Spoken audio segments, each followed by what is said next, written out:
How's it going, everybody? Texas Man here. I hope that you guys are all having a fantastic day. If you guys could please give this video a thumbs up. If you guys do enjoy it, subscribe, of course, if you guys have not already. Also, do me the biggest favor of all, make sure you guys hit that bell notification button. Select all for all notifications so you guys don't miss out on future videos.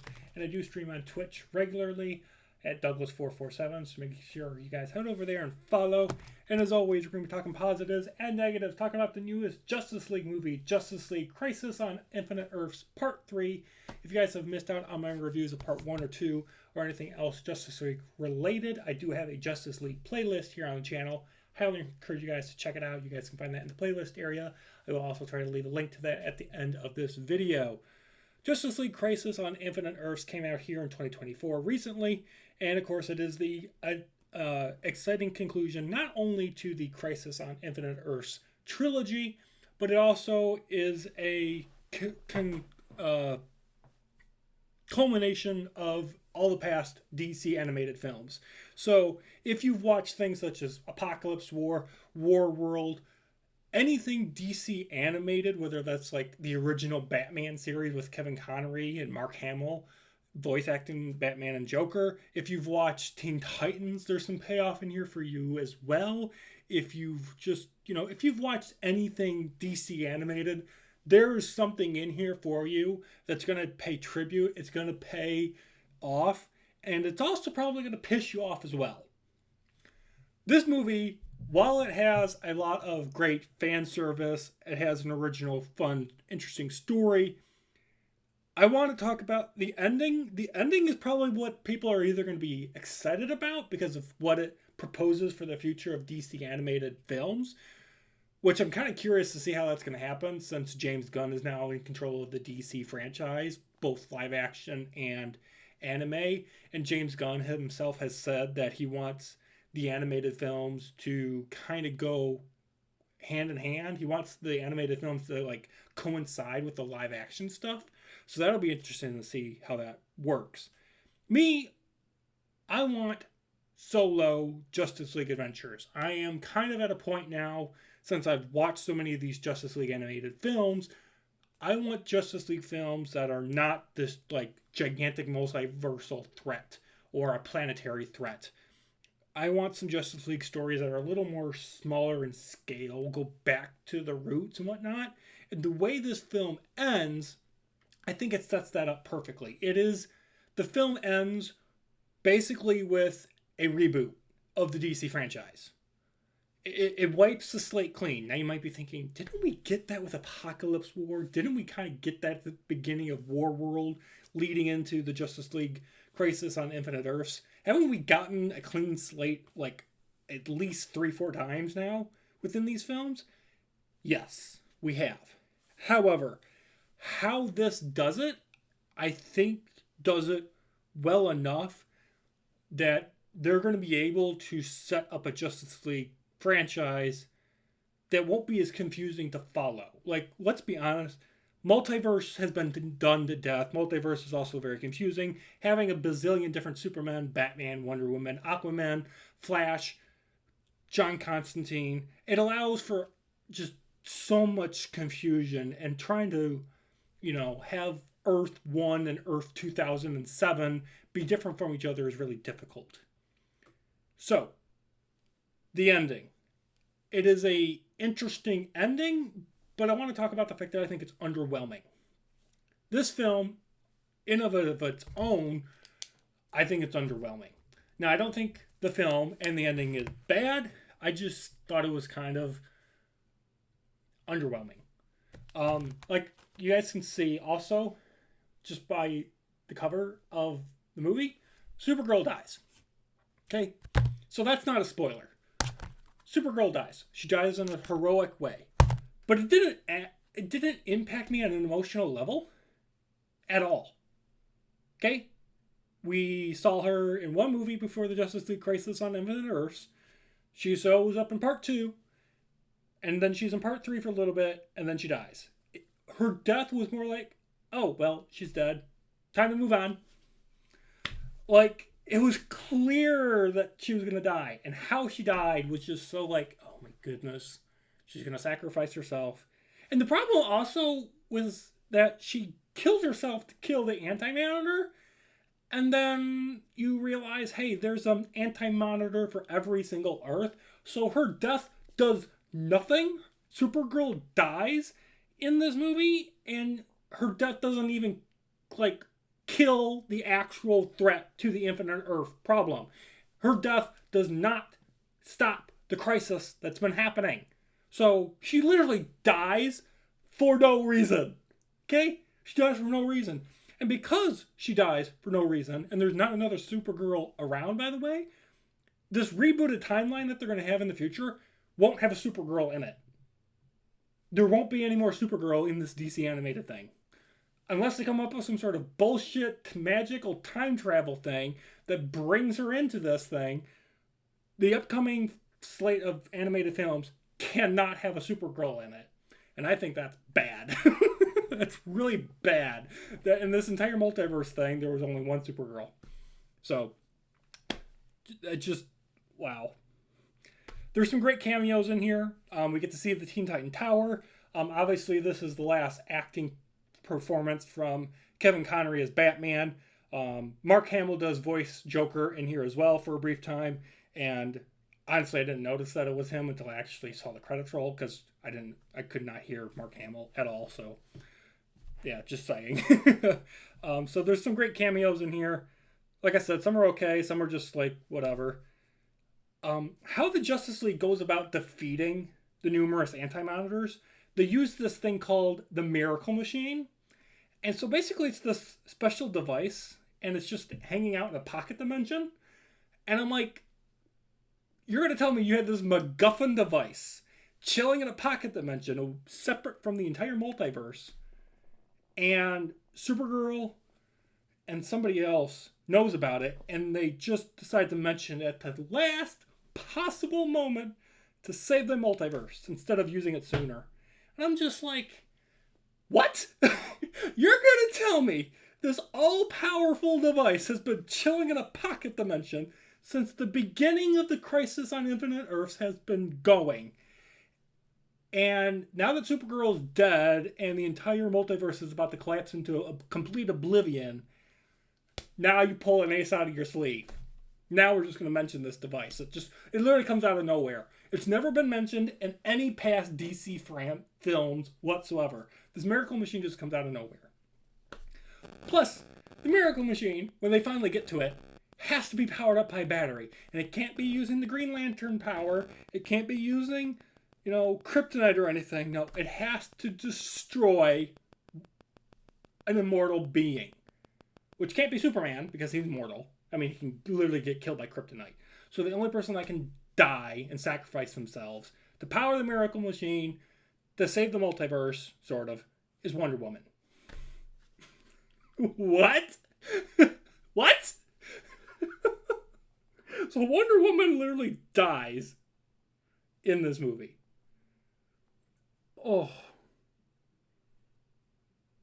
Which is confusing, because then once the multiverse sort of is saved, we see her in this new prime timeline that is created because of the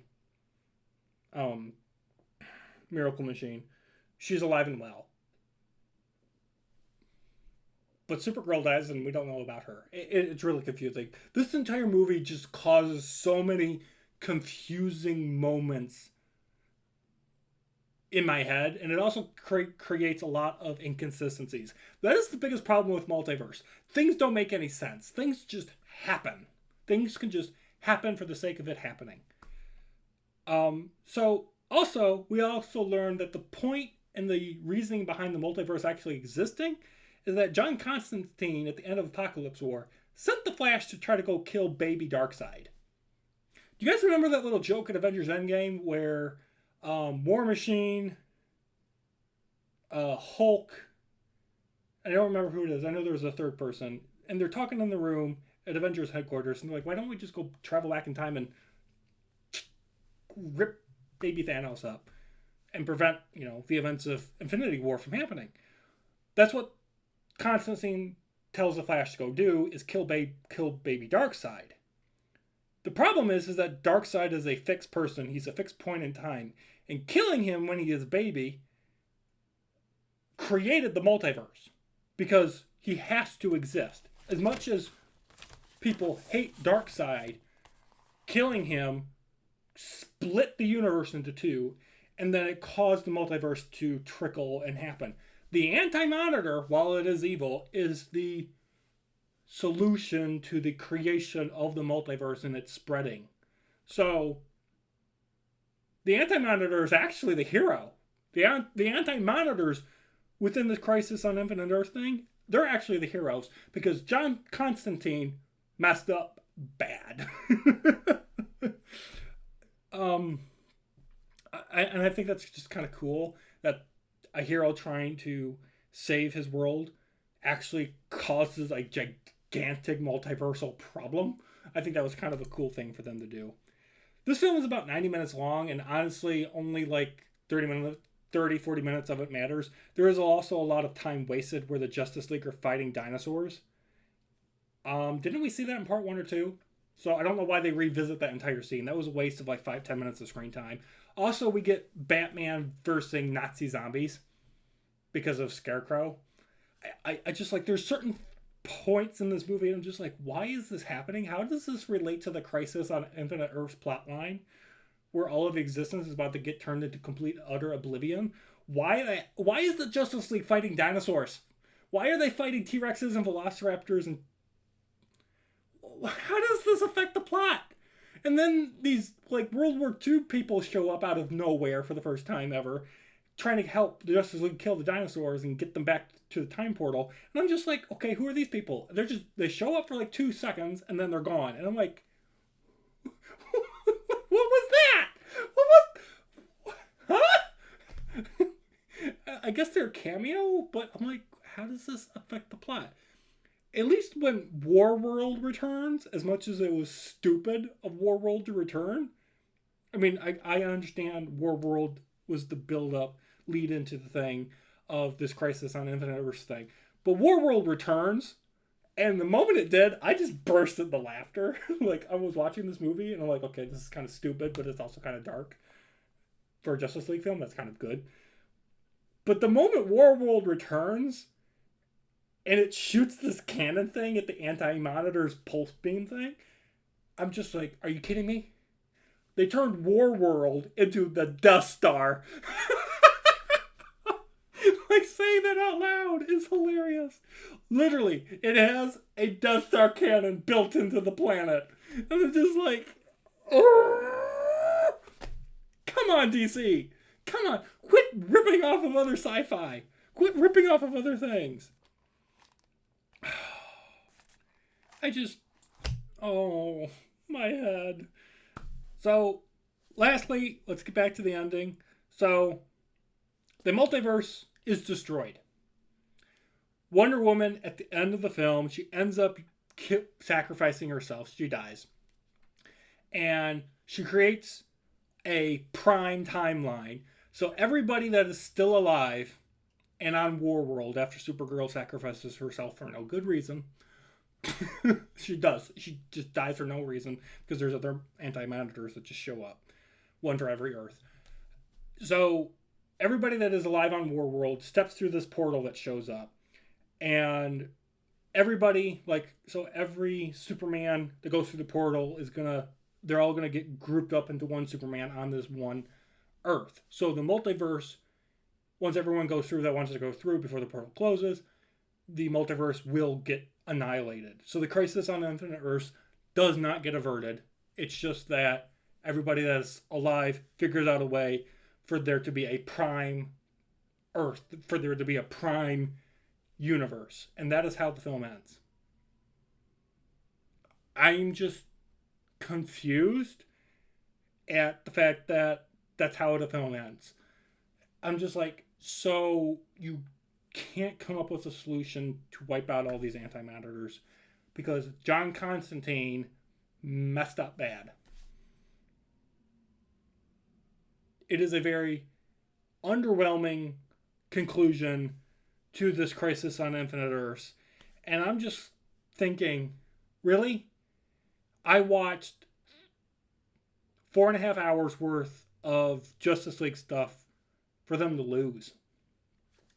This film feels like Avengers Infinity War and Endgame smashed together, and I'm completely unsatisfied. I'm not satisfied. Like, I'm curious to see what's going to happen next. But in terms of this trilogy, by the way, I think this should have just been one movie. I mean, there's a lot of things in part one and a lot of things in part two and a lot of things in part. There's like half an hour of each film that I think was good.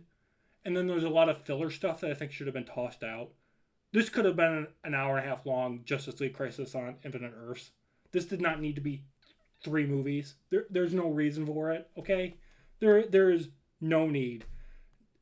Like, the Anti-Monitor threat isn't even an interesting one. Like, it's just this robot drone shooting out antimatter waves at people. Like, it's not even a cool threat. It's not, it's not it's not going to be memorable. It's not going to be Superman versus Lex Luthor or Batman versus the Joker. Like, the Justice League versus the Anti-Monitor is not something you're ever going to hear anybody say and actually get excited about.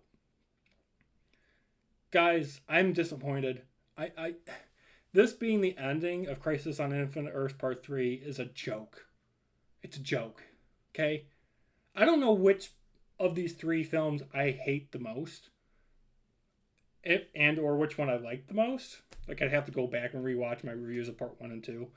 But as an ending, as a finale to this trilogy, and as an ending to everything that has come before it in the DC animated lineup, this is supposed to be another reboot, refresh, leading into whatever James Gunn is going to do. And I got to say, while I'm curious to see what James Gunn is going to do because of this, how we get to that point because of this film feels underwhelming. It feels just like, well, that happened. All these characters that we've known. I mean, they literally wipe out the original animated Batman and Wonder Woman. The Teen Titans Earth is gone. Teen Titans. The cartoon Teen Titans. All that is gone. Completely destroyed. Kevin Connery's Batman and Mark Hamill's Joker. They're gone. They're obliterated. We won't see them ever again. Batman Beyond. Gone. And I'm just like, I'm left wondering, scratching my head like, okay, James Gunn, you better come up with something good to replace all this awesomeness that's been around for like 60 years or whatever. Because you've got a lot of work to do. Because I am confused at the fact that they ended the film this way. I am just like, I am like, wow. I'm wowed. I'm wowed that they went this direction and that they didn't save the multiverse. Instead, they just create one timeline. I'm still reeling from that. I just finished watching it before doing this video. So I'm still trying to process the fact that that's what happened. That's what they did. Now, I haven't read the comics of what this is based on, so I don't know how faithful or unfaithful this is to the source material. So if you guys have read the comics, let me know in the comment section down below. But I'm just like, like, there's certain parts I enjoyed. I'm going to wrap this video up. There's certain parts I enjoyed, but the ending, I'm just like, really? This is how you ended it? I'm in total shock. So, guys, I'm going to give Justice League Crisis on Infinite Earths Part 3 a 6 out of 10. Slightly above average. Really wanted to give this thing maybe like an 8, but the ending kind of just put a sour taste in my mouth. Thank you for watching. Have a great day, guys, and look forward to more content coming out soon. Peace out.